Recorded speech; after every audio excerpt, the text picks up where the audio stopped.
So I was reading Exodus chapter 1 from the New Living Translation, and whenever I read that first chapter in Exodus, I always look at how similar the system, the way that things were at that time, has continued on throughout the generations. Um, and I think it's in verse 2 where it says that Joseph and his brothers, they died. So that generation died. But their descendants had many children and grandchildren. So there was still a continuation of the bloodline. There was still a continuation of the generations. But because there were so many of them, there were so many Hebrews that existed, that the kings or the leaders of Egypt was like, if we ever break out in a war and they side against us, they will not only beat us, they will win. They will take over. And that's what they wanted to stop.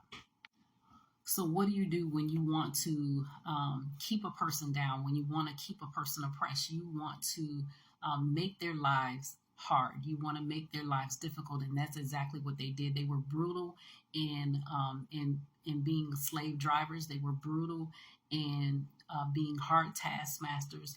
They were slave drivers. They made their labor hard. They made their days hard. And so they thought that it was going to break them from continuing to produce, Even under all that pressure, even as slaves, they still procreated, they still produced children. So because despite the fact that they made their lives hard, and yet they were still producing children. So now the king of Egypt, the Pharaoh, was telling the Hebrew midwives, listen, when those Hebrew women start having those children, I'm going to need you to kill off the sons. If they have a daughter, let them live, but I need you to kill off the sons. But thank God that the Hebrew midwives had a fear and a reverence of God.